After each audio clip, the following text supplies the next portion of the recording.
Why has bushfire season been so disastrous in Australia?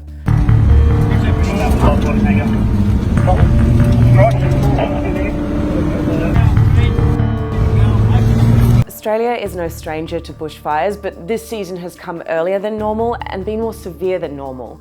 The fires have burned more than twice the area consumed by the 2018 Californian fires and last year's Amazon fires combined. That's an area roughly the size of 2 Switzerlands. So how did they start? The short of it is the fires are fueled by record-shattering heat and dry conditions.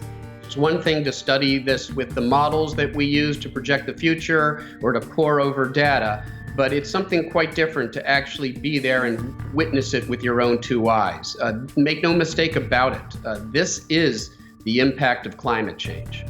The overwhelming scientific consensus is that rising levels of carbon dioxide are warming the planet, and Australia has been getting hotter, particularly over the last 20 years.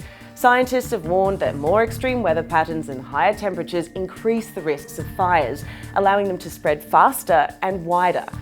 And this is all putting intense scrutiny on the Australian government's policies on climate. You're facing now one of the greatest crises you've ever faced, and there is you, Mr. Kelly, with respect, a senior politician who still doesn't think this has anything to do with a heating up planet. In fact, Australia is one of the world's largest carbon emitters per capita, mostly because of its reliance on coal-fired power plants.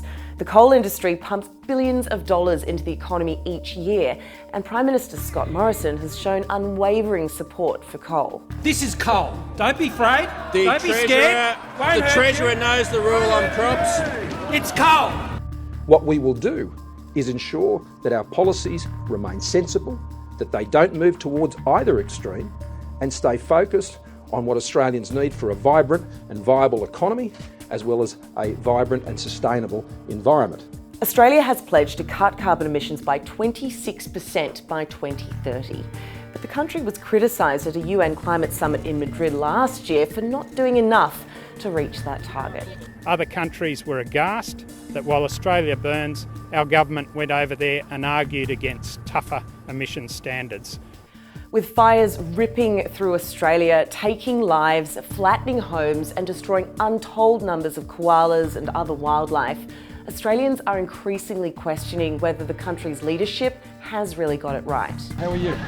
I'm only shaking your hand if you give more funding to our RFS. So many people here have lost their homes. We need some. We need more help.